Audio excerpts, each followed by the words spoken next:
Hello, I'm Gemma Berenguer and I'm a screen printer, and we're here at lovely Jackson Studio in London, and we're gonna talk a bit about screen printing.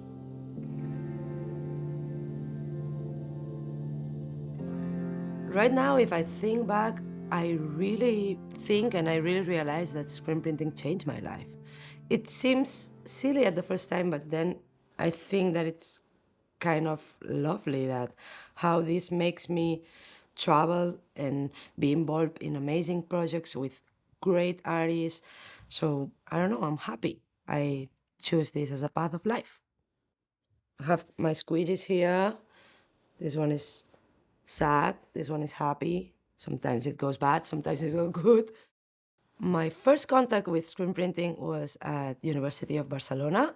I was studying fine arts, and it was love at first sight. I kept really amazed by all the versatility of the screen printing. So that in terms of experimenting, and even more while you are studying at college, for me, that was amazing, and it really opens a world for me, a world of possibilities in terms of art creating. First, I was an intern in a industrial company of screen printing in Barcelona.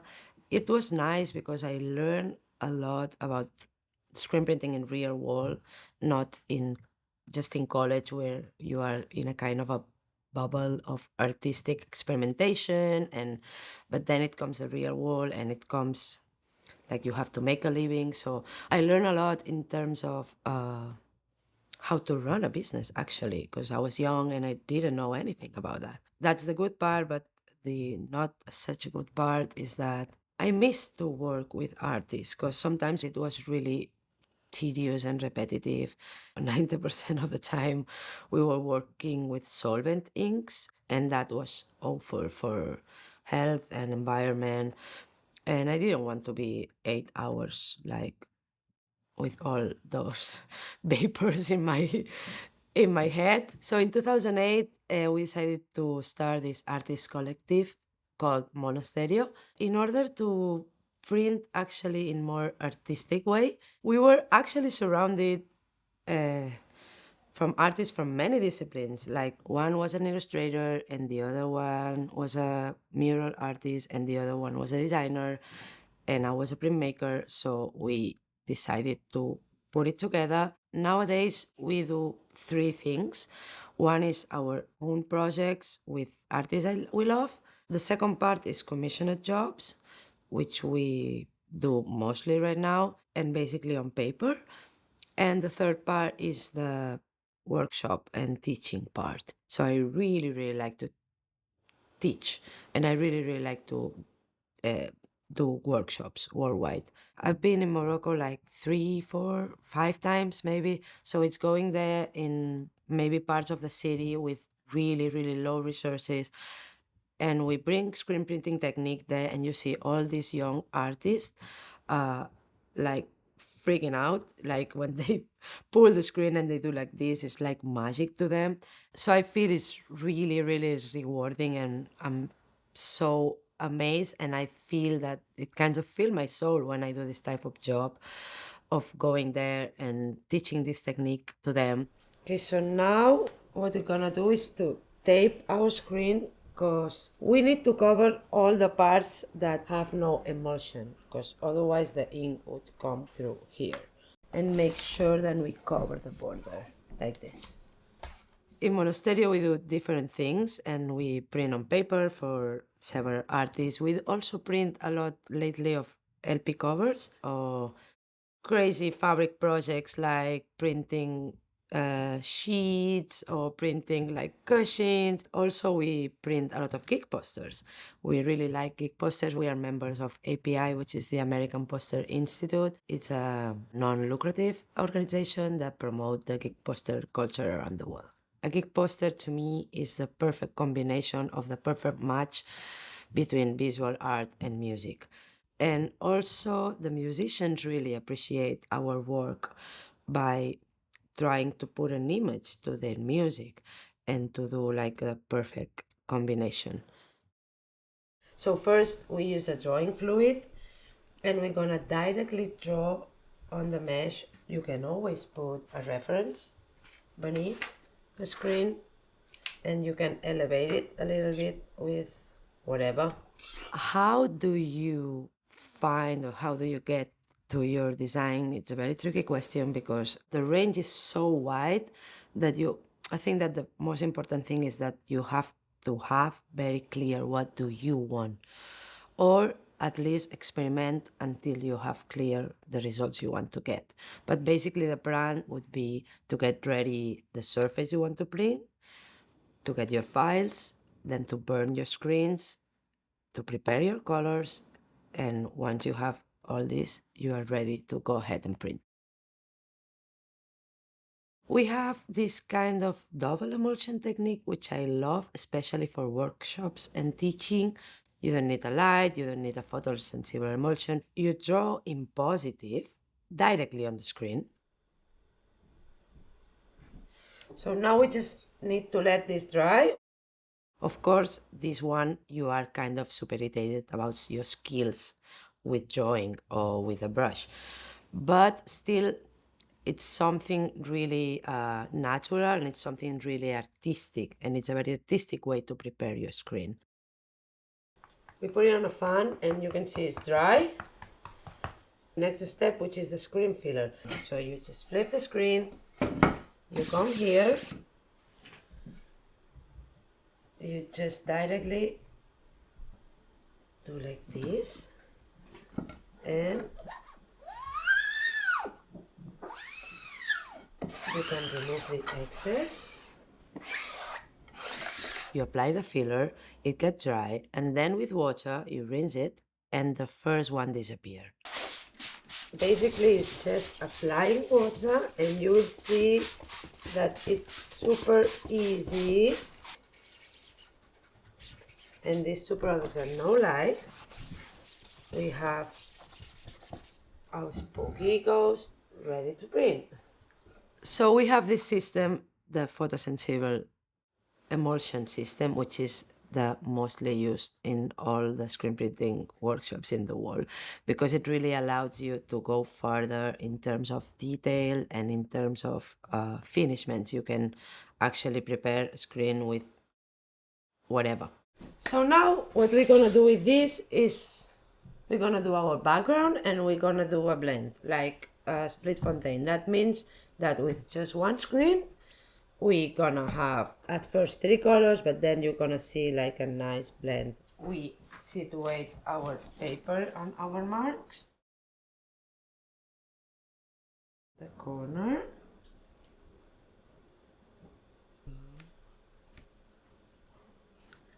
Color mixing, it's probably my favorite part of the screen printing process.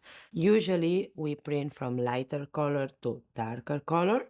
We always do color test on the final surface. I really take it as a personal challenge when they give me a Pantone and I really want to nail it, to really match the color with the reference that the artist sent. I mean, I keep being amazed that adding a drop of orange in a green, you desaturate the color. So I really, really love color theory. So first, to create the blend, we need to flute. And to flute and help mixing the inks, I like to flute like this. So you will see, we basically go down and we press down and forward in a 45 angle and print. And we flute again. You can do a double flute. You will see that the first one is not mixed already, but it will be mixed soon. It's important that you don't lift it that much like this or like this. It's 45, it's important, because if you turn it so much down, the image is gonna explode.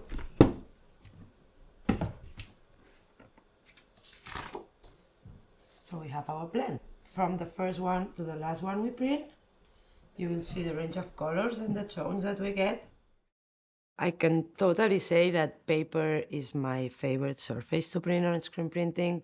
First, because the final result or the final item can be elevated to an artistic item rather than other surface like, I don't know, fabric or textile or whatever. But also paper allows you more to play with, and there's also an infinity like types of paper that gives you different finishments. Paper is something organic, okay? You cannot open your packet of paper and start printing. You need to allow the paper to adapt to the humidity of the studio, okay? Okay, so now that we just have our first layer of our print with these nice blends that we made, we're gonna do the second layer. To register the second screen on here, what we do is we take our file, the one that we use to make the screen. This is the one that wasn't correct, but because it wasn't mixed yet, so we're gonna use this one. And we're gonna tape it directly. The files or the screen printing files are crucial to get a good print. They are basically a transparent piece of paper with an opaque image. This is basically like a stencil, okay? And the file is crucial because if there's any mistake on the file, it's going to be a mistake on the screen, and then it's going to be a mistake on your print, and we don't want that. How can we fix that paper over there in order that the following papers we know the exact position? Is with our tabs. We're gonna place 2 tabs on this corner. This is made with layers of stickers, and these are gonna be our marks for the registration. So they have to be one in this corner and the third one on the larger side of the paper. Every time we're gonna put the paper here, it's gonna be in the same position. First, we're gonna use an opaque color, like this medium red I love from Spipper. So now what we're gonna do, we're not gonna put that much because then we're gonna add transparent base. I really love to work with transparent colors, and with that comes the transparent base, which is something that I really use a lot. I have like kilos of them at the studio. We always first cover or flute, and then we print. This is a very opaque color. And then what I'm gonna do is to add transparent base to it. Take out a little bit of here. We add it directly here, and you mix it with the leftovers of red that you had. For example, when you want to do a gradient from 100% red to 0% red, using just one color, and you add more transparent base, and you will see that it seems the same red, but it's gonna be way lighter. It's not white, it's transparent base, so it has the same consistency as the normal inks, but with no color. The pigment is so strong. I think that color mixing and color preparation is something that could be, I mean, it really amazed me, and I can be talking about this forever. It's really important to clean the screen just right after you use it. So even if it's water-based, it's acrylic base. So if you let it dry, it's gonna be like super hard and you're not gonna be able to clean it. You see, it's very easy, and this is just water. The water-based inks, you work with them with water, you can make it thinner by adding water, and you clean all your stuff after you finish with water. And then the other ones is the same with solvent. Okay, I understand that there's some surface that they are not porous, like, I don't know, if you have to paint on a glass or on metal, that you need to print with solvent inks. But why do we need to print on paper with solvent inks? It's something that really don't get inside my brain. To work with water-based inks is cleaner, it's healthier, and it's better. So now we're gonna finish our print. For the last layer, we already burned it on our screen. Let's finish this print.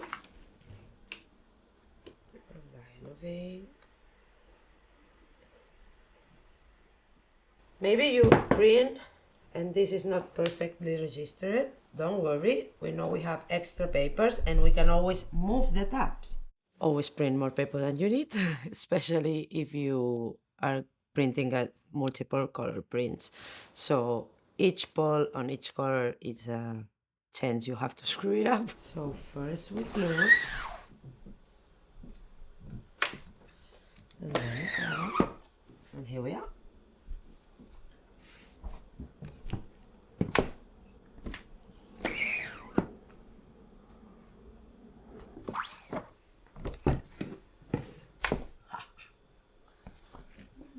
When you print something from several layers of color and then you print the final layer with a final line on it, it's very rewarding.